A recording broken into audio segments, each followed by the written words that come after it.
Hello, everyone, and welcome from a very hot and sweaty London to today's webinar with alumni from the School of Economics and Finance. So this webinar, as you're probably aware, is part of a series that we're running this summer to postgraduate offer holders. It's a great opportunity for you to ask questions to a panel of successful alumni from the School of Economics and Finance about their study experience, about their careers since graduating from Queen Mary, and anything else that you might want to ask them. So we're delighted today to be joined by three alumni from the School of Economics and Finance who will ask to introduce themselves shortly. Firstly, I'll just introduce myself. My name is Andy Durbin. I am Deputy Head of International Student Recruitment here at Queen Mary, and I'm delighted to be joined by my colleague Hannah from the alumni team. Hi, I'm Hannah. I'm the Alumni Engagement Coordinator for the School of Economics and Finance. Super. All right, and we will just say hi to give our panelists a chance to say hello now. So I'll just pick you in the order that I can see you. So shall we kick off with Edwin? Hi. Okay. Hi, I'm Edwin. Quick background, I guess, education-wise. So I actually studied history for a bachelor's degree. Then I did a MBA at the same university in the U.S. I guess by default, I'm American. But then I wanted to do something a bit more specific, so that's why I searched schools across Europe, and I settled on Queen Mary's to do kind of a more focused degree. After that, I then started working, I guess, corporate-wise for about 7 or 8 years in banking. So I worked between Dublin, London, New York, and my home state in Louisiana. And then I decided to drop all that at the beginning of the pandemic and start my doctoral studies at Queen's University Belfast, which is north of Ireland. I'm currently in my second year of studies, and while I'm doing my studies, I also am a teacher assistant and a lecturer, depending on the demands and how much money I need to live. But that's, I guess, a brief on me. Thanks. Brilliant. Thanks, Edwin. And Tochi. Oh, hi, everyone. I'm Tochi Wigwe. I'm Nigerian. I studied economics in University of Nottingham, after which I went back to my home country, Nigeria. I worked with a commercial bank for 2 years. And then I went back to England to do my master's degree in investment and finance at Queen Mary's, University of London, obviously. And after which I got a role at Procter & Gamble. So I've been working with Procter & Gamble in Dubai for 3 years now. And last but not least, Supaset. Hello, my name is Supaset. I study Queen Mary as investment and finance in 2017, and currently I work as a risk manager in Thailand. Nice to meet you, everybody. Great. Well, that is quite a spread of nationalities and roles and backgrounds that we have on the panel. So this is a fantastic chance for you guys to ask questions of them about their experiences. I should have, been a bit clearer about this. And yes, Hannah has also put this on the chat very helpfully. Thanks, Hannah. If you do have questions for the panel, please, would you write them in the Q&A box that you can see down there? And we will kind of get through the questions one by one and pose them to the panel. Please don't be shy. There is quite a few of you in the room, I can see. You've all got offers to study in this particular school and at Queen Mary. So it's, like I say, a really good opportunity for you to ask questions about people who've been there and done it and been successful throughout the process. But just to get the ball rolling, Hannah and I will just ask one question to the panel ourselves, and that is a pretty obvious one, which is, what made you choose Queen Mary for your master's study? And shall we start with Tochi? Fantastic. Okay, so I did my undergrad also in the UK, University of Nottingham. However, this was not in London. So I'll tell you a quick story. I was, applying for jobs, and it was such a hassle for me because every time I get an interview, I have to travel all the way to London, do the interview, go back to Nottingham. So I think the very first thing that I wanted for my master's degree was a school that was in London, which is one of the things that Queen Mary's offered me, right? Secondly, I wanted to do a more specific course, which is investment and finance. And out of the few universities that offered it, Queen Mary's was the school that I chose because of the location as well as the course and how the course was designed. Now, the third thing I really wanted when I was looking for schools was basically to say which schools would be able to help me with my career process, because one of the things I struggled with again was trying to secure a job after undergraduate, so I had to go back to my home country. So I tried to search for a school that cared about my career progressions or my career after the university, and Queen Mary was able to offer me that. So during my stay in Queen Mary's, I was able to interact with the career department, advice on how to go about my job applications, and I was fortunate to say that before my dissertation was completed, I already got a role in Procter & Gamble. So I'll say these were the three things I was looking for. And I'd say this is what Queen Mary helped me to achieve. And I'm really glad that I chose Queen Mary. Sorry, I was on mute. Thanks, Tochi. And shall we move on to Supaset? I study chemical engineering before, and I totally new to finance and investment background. I start my master degree at Queen Mary's because at the time I was in Thailand, and I opened the website, find the course and module syllabus that I want to study, and I'm interested in investment a lot. And also I got a partial scholarship from Queen Mary. Thank you about this scholarship as well. And I have gained more opportunities and more practice experience, especially for the investment and finance. There is one module. It's like I think it is the campaign is called QUMIF, the QMIF.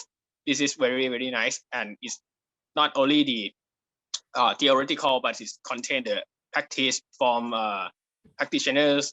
Like I can practice the Bloomberg terminal, which is very good for my work experience. And I also do the research report.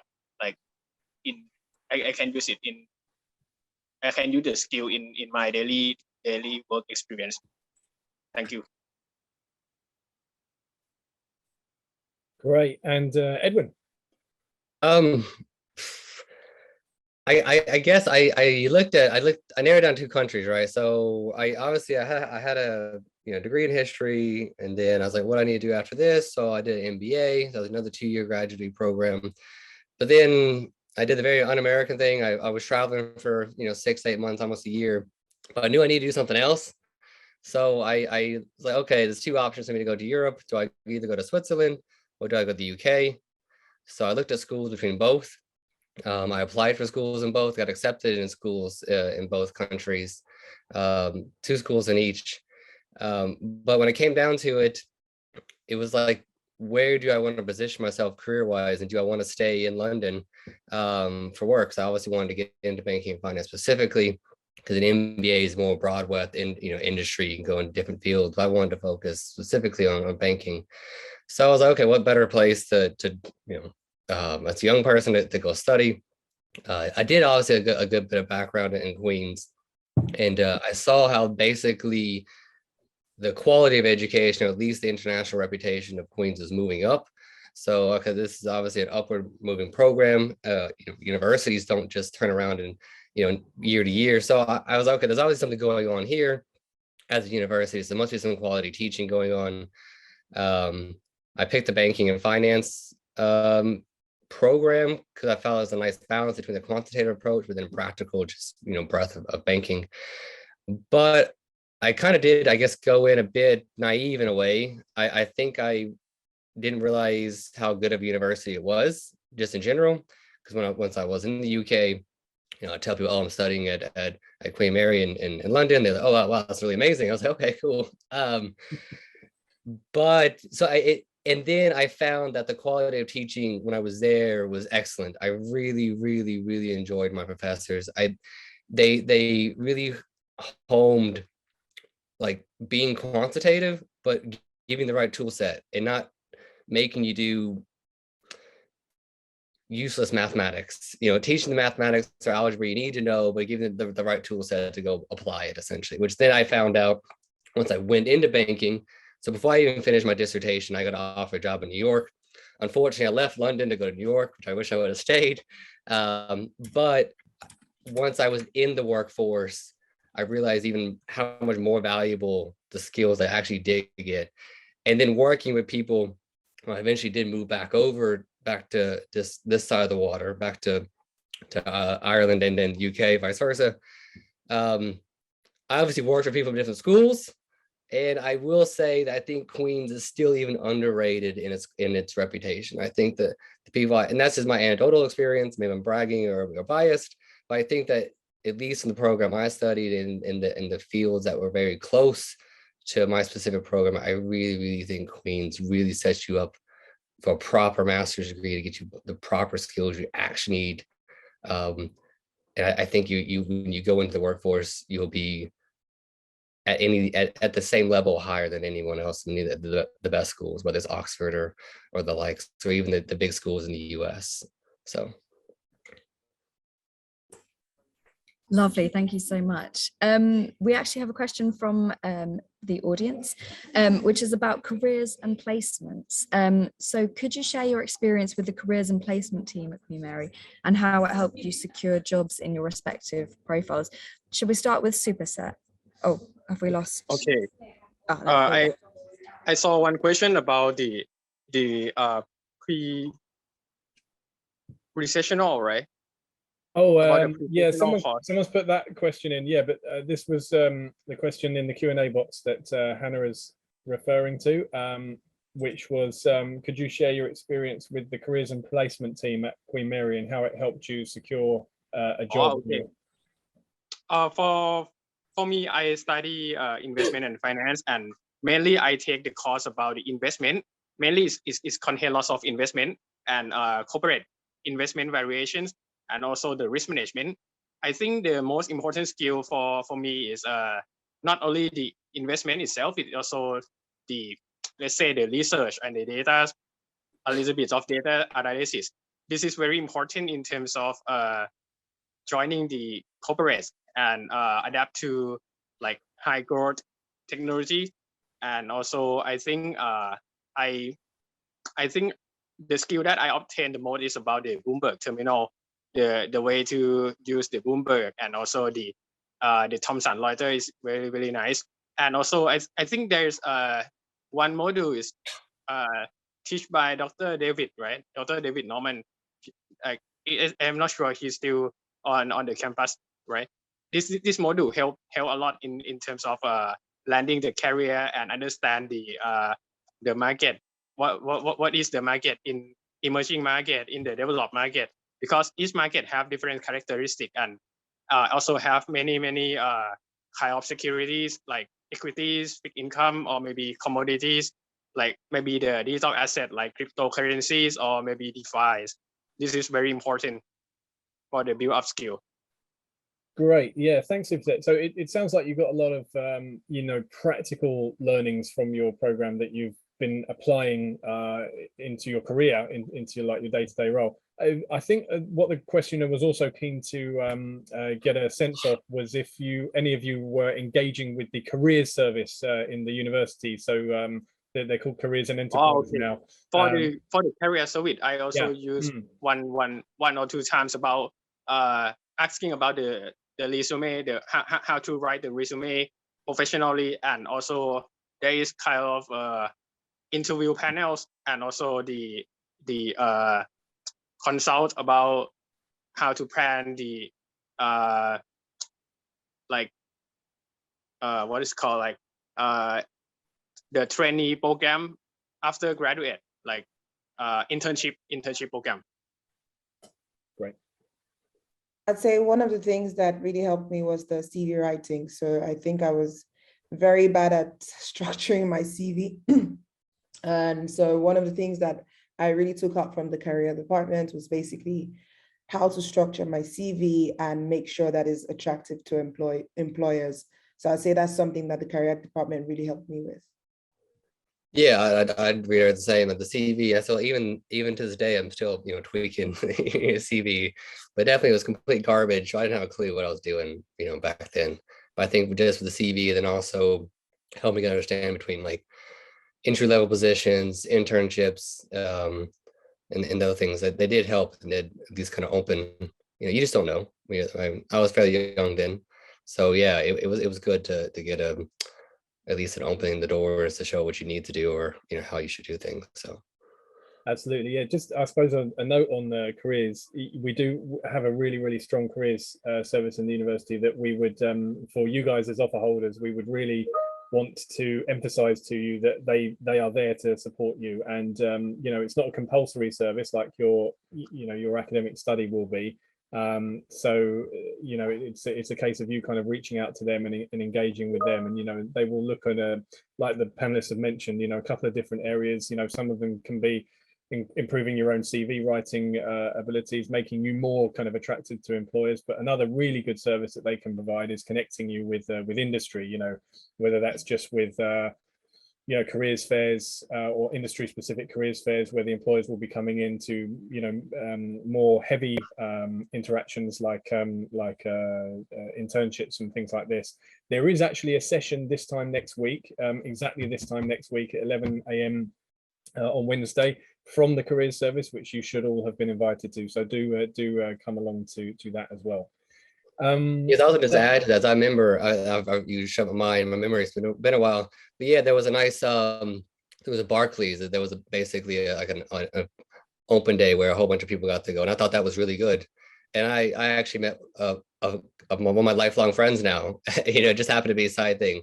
I obviously didn't get a job at Barclays or go for that, but it was nice to be around a whole bunch of people the same, not necessarily in your course, but Queen Mary obviously organized like a thing that was Barclays, and it was good to go into the building and see everything and bump into people and get a little bit of information. So that was, yeah, looking back, that was actually pretty nice. It was really good. So absolutely, and obviously our location is also very useful there. We are literally about a 20-30 minute walk away from the City of London, which is the major financial district of London, where all the corporations and multinationals will be based, and also very near to Canary Wharf, which is like a kind of secondary location as well. Okay, we have quite a few questions coming in now. So question from Ronak.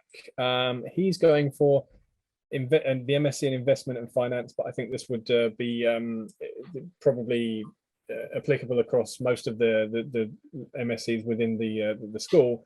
He's asking, are there any pre-modules issued by the university? So I guess that relates to, were you asked to do any kind of sorry, it's too hot, I can't think. Preparatory work before you began your program? Were there any kind of modules that you had to do before you arrived? Anyone can take that. Well, I don't know if it was mandatory or not, but there was before we got there, there was like a 2 or 3 week basic crash course on just freshening up your algebra, which was super intense. But I think it went kind of bit more than we needed, but I think it was just to kind of shake everybody and wake everybody up. And it was like a super shock. I remember it stressed me out a little bit because I was a bit rusty, but it was good at the same time. So there was a nice prep. I remember there was like a 2 or 3 week crash course, and just focusing on like algebra and your matrix algebra and stuff like that. I remember that. I don't know if you guys still do that or not, but I remember my course, that was kind of maybe a requirement. I'm not sure. We did it. So. Anyone else? I would say it's very important in terms of understand the mathematics models and also the data analytics. I think it's important for the quantitative finance subject, and it's very refreshing. It's a refreshing course. Actually, it's not too much advanced, but it's help you to back to university, back to a university student. And also I think the class is very good. It's not only the lecture, it also have the seminar, so you can practice the questions with tutors, or maybe ask after questions with the lecturers. Yeah, I'd say that it's helpful to have a quantitative or econometrics background. However, like Edwin mentioned, there's a prep that kind of wakes you up. So just in case you don't have the background, or just in case you do have the background and you want to refresh, that initial stage is there for you. And for example, if you are, I remember that there were parts to the program. So there was a CFA path. And at the time, I had written the level 1 and level 2 CFA, and I really wanted something that would help me write my level 3 seamlessly. And this Queen Mary's actually offers you that path. So once you write the CFA, it gives you somewhat like a soft landing into the course. So I think those are one of the things that kind of helped me as well. Yeah, I think there were way more things that I just didn't probably take advantage of, which I wish I would at the time. There was a lot more throughout the course. Like I remember just there was loads of stuff I didn't do, which I probably should have done, like extra side. I didn't take advantage. If you go into the course, take advantage of it. There's loads of stuff, like mass amounts of things. So definitely don't underutilize the resources, which I probably did. So. Lovely, thank you so much. Tochi, you mentioned a second ago something about CFA pathway, which is fantastic because somebody's asked a question in the Q&A about the CFA pathway. So they just wanted to know whether it leads to the attainment of CFA level 1 certificate or preparation for CFA level 1. Are you able to answer that one? So let me just look at the question exactly so I Sure. might be able to address. Okay. So she says, is CFA level 1 quantitative enough? Of course, you're already more than prepared. So, I mean, most people didn't have anything CFA related. So if you do have something, then it takes you one step ahead, because the course kind of like prepares you if you want to maybe take CFA, start the CFA program during your course at Queen Mary's, or even maybe after. So if you already have level 1, you're already well ahead of the game. Sorry, sorry, I noticed that one was in the chat. There was another question which was asking about whether the CFA pathway on the courses leads to the attainment of a CFA level 1 certificate, or if it's just preparation for that CFA level 1. I know, so what I remember is it's a preparation, right? It doesn't, I mean, they give you material that is very, very useful in terms of preparation for the CFA. But you also, the CFA has its own material specifically. So it's just a help, or let's say a kickstart, but then for you to pass the CFA, you have to go into the CFA syllabus to like study for the CFA exams particularly. But I would just say, at least from recruiting side, when I was on the hiring side at City, I know from the UK, I think it's a bit different depending if you go back to your home countries, right? I know if I can say for the UK, Ireland, and the US, if you have your master's from Queen Mary, it's not like you need a CFA. I'm not saying you shouldn't get it, but I know within the university is well known and respected across the 3 regions, that it's not like it's going to give you a huge jump. Like if it's on your CV, if you have the whole thing, people will be impressed, but it's mostly just investments, and someone can correct me, but unless you're working specific in investments specifically, it's not something that employers are going to, oh, they have a master's of this and a CF. It's like one the same, really. That's just from my perspective on the hiring side. So, and it also depends on the path you're going through. So currently I work with Procter & Gamble. I do something entirely different from investment. So today I don't use my CFA. It's just sitting in the corner, probably very rusty on it. So you're right in that sense. So if you're going more specific in investments, you're going to trading, maybe the CFA might give you a little bit of an edge. But if you're going to other areas of finance, maybe it's just on paper, but it just shows some a certain level of skill that you've been able to attain to be able to achieve, serious preparations for an exams and passing that exam.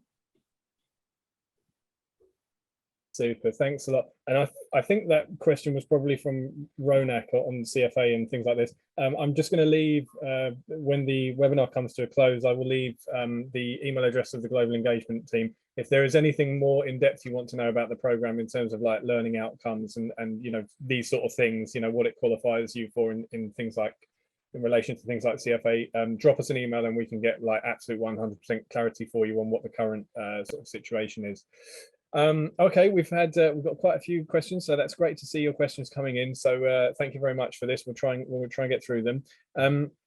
So we have a question from one of our attendees, which reads, any advice for students on student visa in terms of internships and a full-time job? I'm going to try and make an assumption about what that's asking. It might be one perhaps we could, I can have a go at answering as well if necessary, but I thought maybe this might be one to possibly pose to Edwin, because I correct me if I'm wrong. Yeah, look, at the time I was now it doesn't matter. I'm a dual citizen, but at the time, yes, it was a struggle.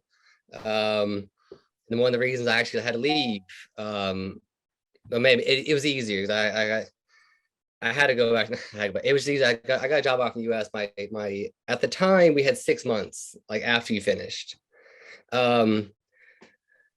So I had to go back to my home country. And I mean, it's not the worst thing in the world working in New York and really pay good money. So I can't complain about the worst thing. I'd rather would have stayed. But once again, being on the other side and having been in the hiring, I know the bigger banks, you know, like Citi and these guys, Citi actually probably, I'm not trying to beef up my own employer. I just who the last person I worked for. There's loads of them. I just know personally that they were really, really good at, they didn't care what your visa status was. If you got through the hiring process, which is difficult as an entry-level student, very difficult. But it wasn't something that they were, okay, this guy or girl needs a visa. They just did it for you. But it does make it hard. It's very challenging. It's a very challenging environment. And at least for me, it was very challenging. Eventually I came back through a different door. So I got back into the UK, Ireland, Europe, but at the time it was just very difficult. But it's just one of those things you just got to try to navigate, and you probably just have to start looking for jobs almost immediately. So I'd add to this, it's extremely difficult, especially because I've had my fair share in my undergrad where I did look for a job for a while and I had to go back to my home country.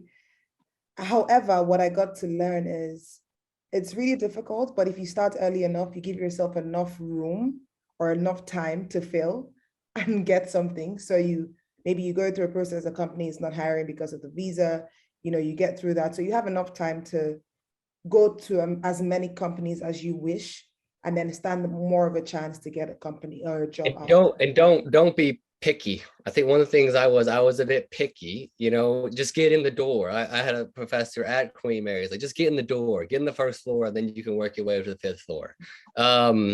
Because you just want to gain skills anyway. So just don't be picky. And personally, small institutions, some of them are very flexible too with visas and even with short-term work, and just gain the skill sets. And it's not the worst thing going back to your home country. You almost can usually get better jobs. And most of my friends who I studied with at Queen Mary, they had to go home also, but half of them are back. They got the skill sets, they got into a big corporation, big multinational, and they transferred back. So a lot of them actually did come back. And they would probably agree with me that you probably get decent skill sets back in your home country anyways. Yeah, and you can look into outside the UK as well. So for me, I didn't get a job in the UK after my studies. I got a job in Dubai. Never been to Dubai before, first time ever, and I moved here. So again, don't limit yourself to just the region that you are in. Cast your net across all. Yeah, I'd agree. I definitely agree. Look at those regions. Some regions are just hiring slightly more than others. And then I wouldn't get down if you don't get a job, because it really is a crapshoot sometimes. Like I said, once we on the hiring side, you could apply for a bank or positions, and some internal metric just says, okay, we need to cut costs, and there's a hiring freeze, and no one's hired for 6 months, and even though you're about to offer somebody a job and you were 6 hours too late. So don't get down if you don't get a job because of these things. There's a lot of other things that are outside your control that wouldn't have to do with the skill set you do have. So you just got to keep trying. Anything? Thanks so much for your answers, guys. That was really good stuff there. Anything you wanted to add to that, Supaset? For me, I also have interview one time, and also I didn't get on the internship program, but it's okay. I can, what I do is I can understand which job that I like, because at that time I'm decided whether to go as a financial analyst or maybe go to the risk manager's career. So at that time I'm not sure for myself which direction that I would like to go, because it's quite not the same for the financial analyst and the risk manager. So after I have a lot of interview, I can better map myself to my future career. I think that is very important for the interview session. And last thing I would add is some people are iffy about contract positions and use those 3 or 6 month positions, but sometimes that's probably the easier way to get in, especially if you're visa dependent, because the employer, if they are worried about trying to sponsor you, if you get that contract position, most often than not, they get renewed and they become permanent people. But once people know you personally, things happen. So don't limit yourself just to permanent positions, whether it's internship or contract, entry-level contract roles. They can pay really well, give you experience, and then maybe even lead a pathway to getting, into a, sponsored visa sponsorship. There you go. Thank you very much for that advice. Just one thing that I would add to that, just in terms of visas, is for the audience, you may or may not be aware of this, but times have actually changed in terms of the visa picture here in the United Kingdom from when these guys graduated. We now actually have something called the graduate route, which means we've become a little bit, well, quite a bit more softer actually on our restrictions in terms of how quickly you have to return to your home country after you graduate. So now, if you graduate with any master's, full-time master's program, you're given a visa of 2 years, at least 2 years, in order to stay in the country, and you don't necessarily have to have found a job as quickly. That's a game changer. Yeah, that is a game changer. So of Edwin and his colleagues were on very much a timer. If you don't find a job, you're pretty much out. That timer has become much more generous now. So if you do, make sure that you're engaging with the careers service right from the get-go, from when you actually start your program. We're essentially 3 years in the United Kingdom. If you want to stay in the United Kingdom, you want to find a job here, you've got quite a lot of time in the market to get yourself out there and network with employers and hopefully get your foot in the door. Although it's early days, the visa only launched last year. We are seeing some very, very good statistics coming back from that in terms of the amount of students that are now who applied for the graduate visa and received it, who are now in full-time employment. Something I saw the other day was something like 65% so far, which is a pretty good return kind of for now. We'll see how it goes. Sorry, yeah, that was me. I'm a bit jealous. Fantastic. Thanks so much, Andy, for sharing the information about the graduate route. So we have some more questions. The next one, I think, is also about kind of jobs market. I think there's some concern about there being kind of recession, and a question about what additional skills they might need to stand out in that job market. I know someone mentioned QMIF, for example. Does anyone want to kind of share anything that they think might be useful? Okay. I at that time I joined the QMIS program with my friends, and it is a research project that start from since the very beginning, because I don't have too much experience about the security selection or maybe asset allocation. It's kind of not only theoretical, but it's also the practical skill. And I think the class is separate into 2 semesters, right? It is still open right now. It have a semester A and semester B. For me, I joined for the last semester, the semester B, and also I saw my friends doing the research on semester A, and I did equity research on equities, and also I also obtained the experience that can be really useful for the interview sessions, because I interview as the risk manager, and at that time I prepare for the risk analysis report on the QMIF program. Is very helpful for this one.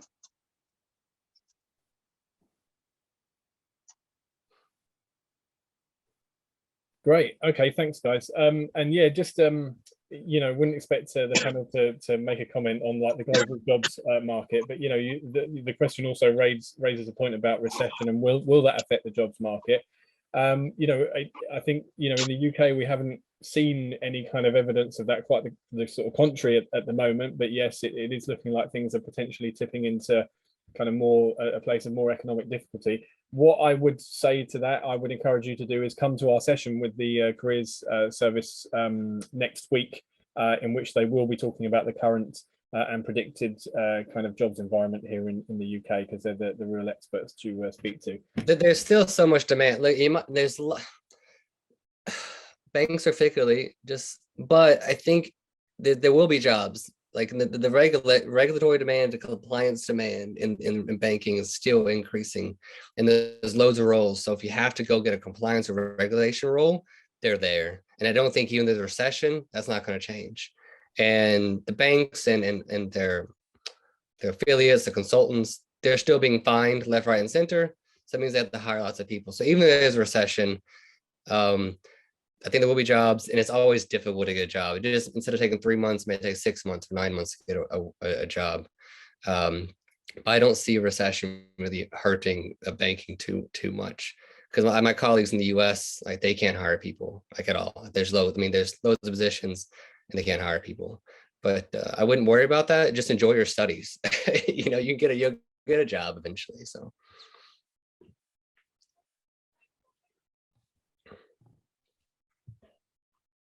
Did you want to take the next one, Hannah, or shall I? Yeah, absolutely. So I think the next question from the audience is about the investment and finance program in particular. And I know we've kind of covered this a little bit already, but if there are any kind of important skills or knowledge of any subject that would help in preparation for that program. I just say back kind of, I know it's kind of similar to the first question on resources, but I think one of the kind of underplayed resources, I was talking to alumni at Queen when I was doing one of these prior, but 2 years ago, is you get access to the Financial Times. Like, read the Financial Times. You're going to enter the industry. Maybe I'm obsessive on the FT, is best quality journalism on the planet. And you get a free subscription as a student, and I'm still using it to this day, you know, 10 plus years later. But read the FT. If you're going to work in the industry, you go into interviews, you go into like general chit chat before you start your technical aspects of your question. It's good to know what's happening. And if you know what's happening on the FT, which you get for free as a student, and maybe continue on afterwards for who knows how long, you know, read, take advantage of those publications that you get free access to, because FT isn't cheap to have. So like, I would definitely lean on that, because when I was interviewing people, I kind of want to know the general interest. I was hiring especially for economics, you know, and scenario design. If they didn't have kind of a general aspect of what's happening, you know, it's kind of like, well, I question that. Like, if you're very technical, that's great. But if you can't take a very technical skill sets and apply it to practical application, what's going on, what we're trying to solve in the industry, then it's kind of a bit of a worry. So you need to be technical, but you need to know what's going on at the same time. And people can disagree, but that's my opinion of it. So, and take advantage of it. Take advantage of all those free resources, like the simple resources, free access to newspapers.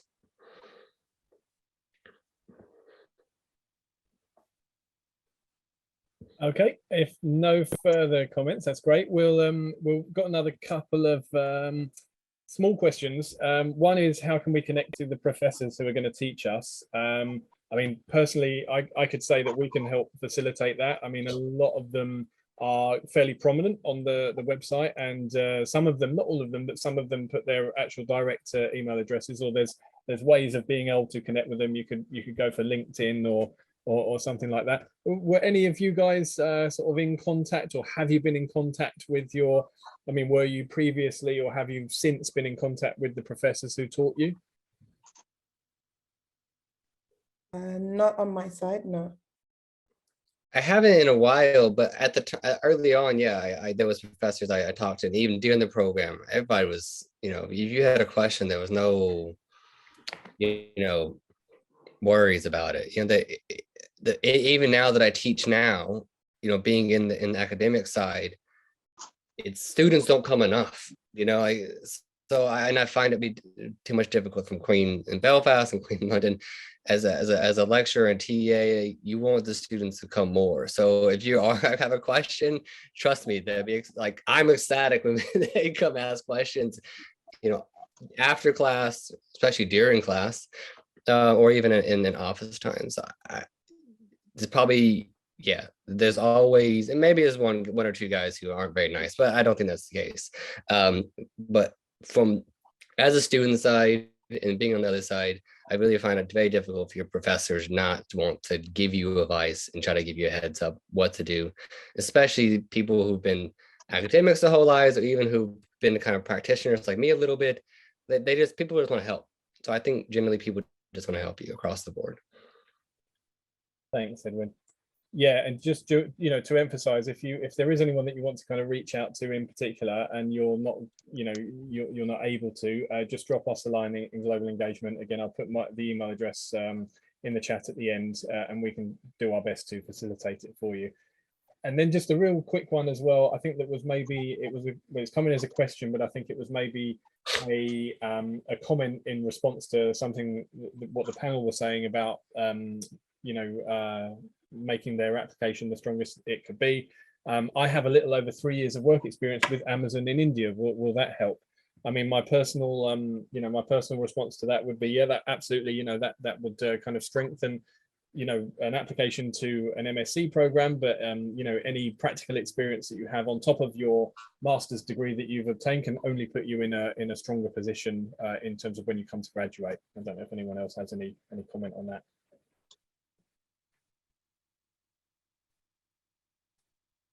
All right, so we can move on from that one. Hannah, do you want to take the next one? Yeah, absolutely. So do you have any practical tips for our audience on how to transition from your home country to studying abroad in London? So I think one thing is there are like Facebook groups. I don't know if it still exists these days, but so there are Facebook groups that kind of like get you sort of a soft landing. You go on LinkedIn, search out people that are in your school or people that live around the area, people that are already studying in the school, and you can reach out to them. They can give you helpful tips and advice. Because I think one thing that I really wanted when I was moving back from Nigeria to London was to have a community, right? Just to be away from home is not so easy. So, and also when you join, you have to participate in the societies that are available to you, because societies are somewhat like a family away from home. So if you're from Africa, African society, I'm sure there are societies for like represent every race. And also if you want to mix, across different nationalities, I'm sure there's something available for you. So I just say one tip is, I know schoolwork is important, but also try to make your life very balanced, because that's the way you can survive a full master's year without draining yourself. So try to make sure you engage in other activities that make you interact with other students from the get-go. Yeah, I was gonna say most people in the same boat as you. Like, you're probably mostly there. You don't know anybody. For me going to London was a big deal. I came from a very, very small backwoods, like can't even get there. It's very difficult. It's easier to get to New York to London than like New York to where I grew up. So going it was overwhelming, right? Just like, whoa, what did I do? And I was like, maybe I just go home. I got so scared. But everyone's kind of in the same boat. You talk to people in your classes, you're in the modules, you make friends, you join clubs. And yeah, and there was maybe one other, there was 2 Americans in like the whole kind of wider program. So it wasn't, of course, I got to know them quite well, but yeah, I got to know people from everywhere else. And then you just eventually form, your own groups and cliques, and it's good. And it helps you not be stressed. You can easily get stressed, like doing your schoolwork. I need to find a job. All these things can overwhelm you, but just try not to get overwhelmed. Just enjoy it. As I say, enjoy it. You can spend the next 35 years working, like it'll be fine. But yeah, just try to meet people, because the study is great, the professors are great, but then you get to meet people you're going to be friends with hopefully forever, so just enjoy it. Yeah, I would like to add, I think within the 2 weeks after the university opened, there is so like lots of society open house, right? That student can go and join, decide whether they like this society or not. And at that time, I think I joined two society at least. The first one is about the big data society. The Queen Mary Technology and Data, and another one is Queen Mary Thai Society, which is from my domestic country. This is at least the 2 society that I join, so I can make new friends and know more people, and also networking with other students, not only the master degree, is also bachelor degree as well. So it can help you to be not so lonely. If I could, thanks everyone for your great answers there. If I could sort of just hijack that question as well, I'd be curious, what did you guys do in terms of accommodation? Because obviously, you're only there for a year. You hear about some people going in for private accommodation, but there's also like university accommodation that we offer. What were your guys' choices there, and how did you find it? I took Queen Mary University, Queen Mary dormitory. I think it's a Queen Mary accommodation. It's near Bradford. It's near Tube Station. I forgot the name, but it's very close to the university. Just 5-minute walk, and the accommodation is nice. It shares kitchen with the colleagues, and also we can have some meetings like Sunday meeting, like dinners, stuff like that. I also stayed in the Unite accommodation, so Unite students. So Unite students is in Stepney Green Station. University is in Myland, 1 stop away. So literally my exercise for every morning is walking to school 10 minutes, and it was really, really convenient. So I think there is another option just in the middle of the university. I forget the name now, but yes, Unite students was where I stayed during my stay. Well, yeah, I just know when I was there, it was super expensive, but I think it has changed drastically. I know from a dollar perspective, it's so cheap now, but I don't know about other foreign currency, but I know from the dollar side, everything's way cheaper. I was a bit different. Like I had a long-term partner, she was in the north studying in Liverpool, and we moved. So we lived in the southwest London, and when people found out where we lived, they were like, wow, you live like miles away. So I lived towards Richmond on the southwest. But it was good. I mean, I'm a runner, so I wanted to live where where parks were. So it was a bit of a commute, but London's great for transportation. Like, so, I mean, obviously student accommodation is great. Almost all my friends stay there. But the transportation network in London, between the rail, the tube, overground, if you want to be a bit out, and maybe live something different, that's an option, And I think the last place I lived way out, I lived like in Woking, which is like 35 minutes on train. But like I say, I was in a different relationship. I was, had a partner, and I wanted to be around running trails. So, but most people stayed in the accommodation, some at the main campus, and they really enjoyed it. So that's really great that we've got that contrast on the panel actually. And what Edwin says is absolutely correct. London is a very, very well connected city. So obviously we've got some really convenient, and especially if you're only there for a year, I'm sure you definitely want to consider it, stuff that is located very, very pretty much on top of the campus. But if you want something that's a little bit more economical, and you don't mind doing a little bit of a commute into the into the campus. You know, London is an extremely varied and interesting city, so you have a lot of options there. We've just got one question coming. This might be quite a quick one. It's quite a specialized one, it looks like. Someone has asked, since you're all in industry, how is ESG doing? Are there jobs in ESG, specifically in the UK? I think that stands for, if I'm not wrong, environmental, social and governance. I'm not very hot on my topics, to be honest, but I think that's what that stands for. Any comment on that? I can share my experience on this one because I also do my work in ESG, environment, social governance. ESG is quite emerging trend and is very, very important in the future because currently we focus on the global warming and also for the climate risk management. And also most of company, mainly in Thailand, we want to reduce the carbon footprint and the usage of carbon and also the oil as well. We shift from the oil and gas to the electronic vehicle. The EV cars is quite booming industry in Thailand and also in the global area.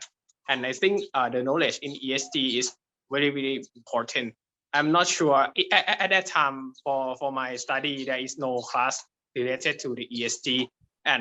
But you can, if you're interested in this area, you can find it on internet, like YouTube channels, or maybe in lots of study module, because it's a combination between the finance and also the mathematics and also the science as well, because it's like a treatment of chemical parts like carbon dioxide, how to reduce the use of carbon footprint, so like that. It contains the knowledge of science and finance as well about the greenhouse gas accounting, for example.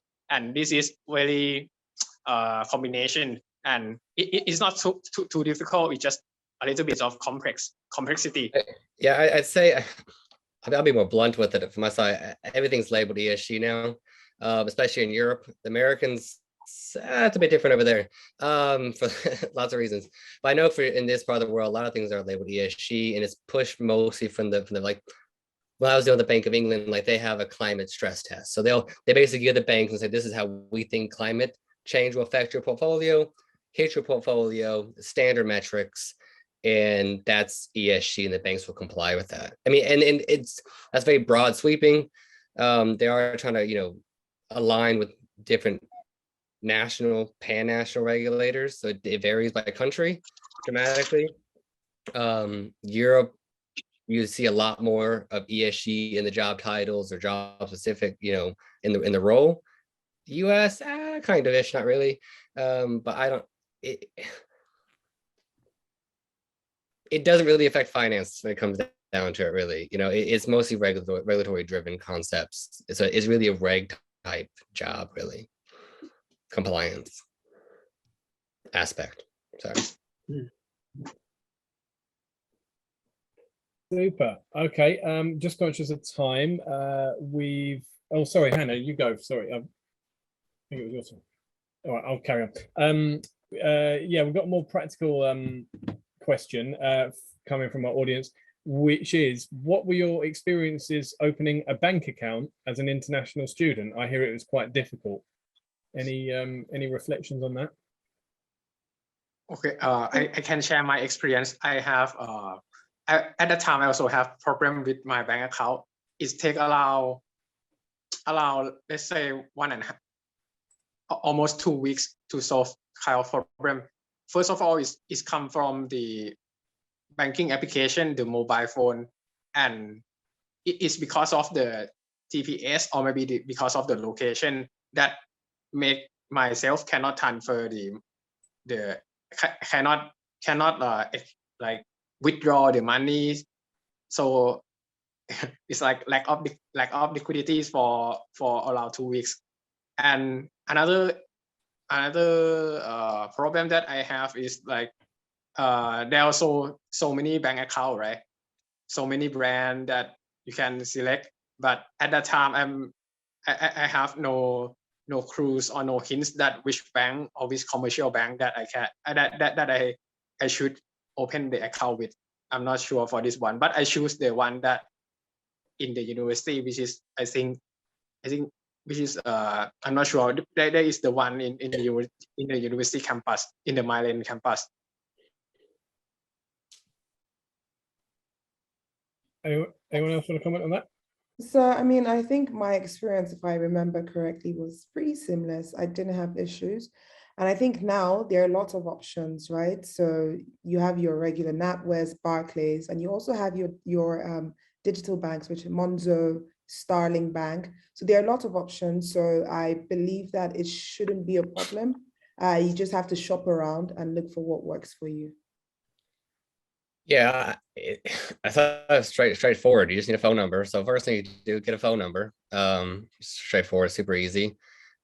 Then yeah, there's loads of options, and I just recommend combining like the traditional bank with one of the digital banks, or if you guys are looking to transfer money, like at the time for me, I mean, I combined Barclays with TransferWise just so I could easily move money super easy and super cheap. Don't transfer money bank to bank, but use something like TransferWise. They cover most currencies now, I think. Yeah. So I just combine it, and it's super easy. Obviously, it's a bit of red tape here and there, but yeah, I found it quite straightforward. Biggest thing is just have a phone number and your password. Brilliant. Thanks for the reassurance, guys. I'm just conscious we've got about 3-4 minutes left. So one thing we haven't done, like I guess like too much of a fun question. But obviously bearing in mind we're in London, you guys all came from international locations to study in London. Just quickly, what was everyone's favorite spot in London? Presuming you did enjoy London. That's a good one. I mean, I love the place. I love it. Like I am still trying to somehow get back to it. Man, Hyde Park is awesome. Richmond Park is awesome. There's so many parks. I just like some outdoor kind of person. You can be in this metropolis, and there's just wonderful parks everywhere. And like I was kind of partial to where I live, little St. Margaret's little village, and like there's so many of that in London. You probably can be your whole life and still not get to know the place, or you get to, I don't know.